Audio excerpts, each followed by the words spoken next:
मित्रों नमस्कार, मैं हूं कमल नंदलाल और मैं आप सभी दर्शकों का हार्दिक अभिनंदन करता हूं एस्ट्रो तक की खास प्रस्तुति वास्तु का सच सिर्फ कमल नंदलाल के साथ में एस्ट्रो तक पर। तभी तो आपसे कहता हूं कि एस्ट्रो तक को लाइक करें, सब्सक्राइब करें। और कमल नंदलाल तो ये कहता ही है कि शेयर तो बनता है, क्योंकि आपका एक शेयर बहुत बड़ा काम करता है। आपका एक शेयर आपके जीवन में सुख, समृद्धि और सौभाग्य तो लाता ही लाता है।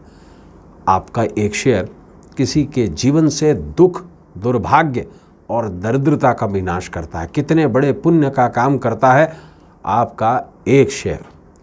इसीलिए तो कमल नंदलाल कहता है कि शेयर तो बनता है, इसलिए शेयर ज़रूर करें। पुण्य का काम है, इसे आगे बढ़ाएं, पुण्य कमाएं। और अगर आप मेरी सेवाएं लेना चाहते हैं, आप चाहते हैं कि मैं आपकी कुंडली देखूं, आपकी कुंडली का विवेचन करूं या आपकी कुंडली देखकर आपके सवालों का जवाब दूं, तो सीधा आ जाइए हमारी वेबसाइट www.astrotak.com पर और मेरे प्रोफाइल पर आकर सीधा मुझे कॉल मिला लीजिए। चाहे वास्तु के लिए, चाहे किसी समस्या के समाधान के लिए, मुझे आपके कॉल का इंतज़ार रहेगा। तो चलिए अब बढ़ते हैं आगे और वास्तु का सच में बात करते हैं आज के विशेष विषय पर। मित्रों, वास्तु का सच में आज हम बहुत ही खास विषय पर चर्चा करेंगे। एक ऐसा फूलों का गमला जो आपकी किस्मत में चार चांद लगा देगा। आप बोलेंगे पंडित जी क्या बात कर रहे हैं, ऐसा कौन सा फूलों का गमला है जो किस्मत में चार चांद लगा देगा?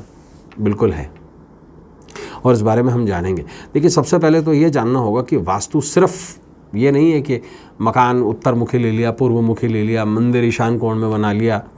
नहीं, वास्तु जीवन की हर शय से संबंधित है, हर चीज से संबंधित है। वास्तु जहां पर भी वास है वो वास्तु है।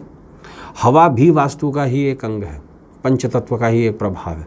तो जहां पर कुछ नहीं है वहां हवा तो है ही, वास्तु वहां भी है। वास्तु अंधेरे में भी है और वास्तु उजाले में भी है। इसी तरह से ये जो वास्तु है ये एक विशेष तरीके के फूलों के गमले में भी है। ये कौन से फूल हैं? हम जिज्ञासा को शांत करेंगे, है ना। ये हैं पीले फूलों के गमले।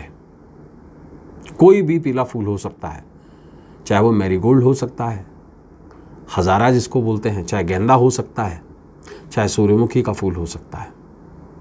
अब ये किस्मत में चार चांद कैसे लगाएंगे? देखिए, हम सभी बहुत अच्छी तरह से जानते हैं कि बृहस्पति को भाग्य का प्लैनेट माना जाता है और वास्तु भी ये सिद्धांत फॉलो करता है ज्योतिष की तरह ही कि ईशान कोण जो है, नॉर्थ ईस्ट सेगमेंट जो है, वो भाग्य से संबंध रखता है और किस्मत का मतलब भाग्य ही है।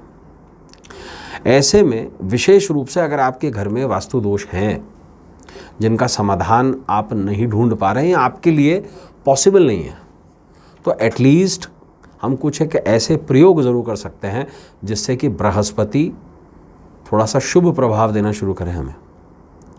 ऐसे में बृहस्पति को ठीक करने के लिए सबसे पहले तो घर से वो मूर्तियाँ जिनकी साइज़ 2.25 इंच से ज़्यादा बड़ी हैं उन्हें हटाना होगा।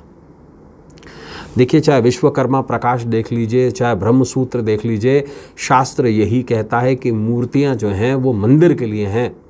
घर में ठाकुरों की पूजा होती है, बहुत छोटे छोटे, जिन्हें प्राण प्रतिष्ठा की ज़रूरत ना पड़े। मैक्सिमम साइज़ जो है शास्त्र ने दिया है अंगुष्ठ, 2.25 इंच। और विशेष तौर से ऐसे में अगर आपके घर में कोई भी वास्तु दोष है जिसकी वजह से आपका कोई काम नहीं बन पा रहा है, किस्मत बार बार फेल हो रही है, आपका साथ नहीं दे पा रही है, तो ऐसे में विशेष तौर से 3 गमले जिसमें पीले फूल हों वो आप घर के ईशान कोण में रखिए।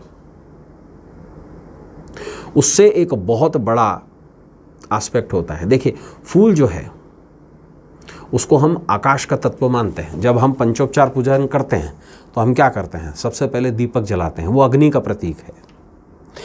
धूप यानी कि अगरबत्ती जो हम जलाते हैं, चाहे वो धूप बत्ती जलाते हैं, वो वायु का प्रतीक है। आपने देखा ना, उसमें से फ्यूम्स उड़ती हैं। तीसरी बात, जो हम गंध तिलक लगाते हैं, जैसे मैंने रोली का लगाया है, आप चंदन का लगा सकते हैं या किसी और का लगा सकते हैं, पानी में मिला के लगाते हैं तो ये जल का प्रतीक है। अब जो भी हम नैवेद्य चढ़ाते हैं, प्रसाद जो हम चढ़ाते हैं, ये ज़मीन से उपजा हुआ भोजन है, उसका फल है, फूल नहीं है, फल है। तो चाहे वो गुड़ है, चाहे बतासा है, चाहे शक्कर से बना हुआ कुछ भी है, चाहे मीठी रोटी है, ये भूमि का प्रतीक, पृथ्वी का प्रतीक माना जाता है। और आखिरी आकाश तत्व का प्रतीक पुष्प को माना गया है। आपने देखा होगा फूल हमेशा आकाश की तरफ ही होते हैं, है ना। फूल कभी नीचे की तरफ नहीं होते, कुछ एक फूल होते हैं लेकिन उन्हें चढ़ाना निषिद्ध है। जो फूल पृथ्वी की तरफ देखता है नीचे, उन्हें चढ़ाना निषिद्ध है। फूल हमेशा आकाश की तरफ ही विद्यमान होते हैं और उन्हें ही आकाश तत्व का प्रतीक माना गया है। ऐसे में आकाश तत्व का स्वामी जो है वो बृहस्पति को माना गया है। बृहस्पति ही भाग्य का प्रतिनिधित्व करते हैं। ऐसे में पीले फूल के 3 गमले, अब 3 ही क्यों? क्योंकि बृहस्पति का नंबर ही 3 है, इसलिए 3 पीले फूलों के गमले अगर हम घर के ईशान कोण में रखते हैं और उनकी देखभाल करते हैं तो निश्चित रूप से हमारे किस्मत में 4 चांद लग जाएंगे। तो मित्रों, आज के लिए बस इतना ही। कल आपसे फिर मुलाकात होगी। तब तक देखते रहें एस्ट्रो तक और अपने मित्र कमल नंदलाल को इस उम्मीद के साथ इजाज़त दीजिए कि आपका जो आने वाला भविष्य है, आपका जो आने वाला कल है, वो आज से कुछ बेहतर हो, कुछ सुंदर हो। जाने से पहले फिर से आपसे कहूँगा, एस्ट्रो तक को लाइक करें, सब्सक्राइब करें, और कमल नंदलाल तो ये कहता ही है कि शेयर तो बनता है, शेयर ज़रूर करें। और मेरी सेवाएं अगर आप लेना चाहते हैं तो सीधा जाइए हमारी वेबसाइट www.astrotak.com पर, मेरे प्रोफाइल पर आकर सीधा मुझे कॉल मिला लीजिए। मुझे आपके कॉल का इंतज़ार रहेगा। इजाज़त दीजिए, कल फिर मुलाकात होगी आपसे। नमस्कार, नमः शिवाय।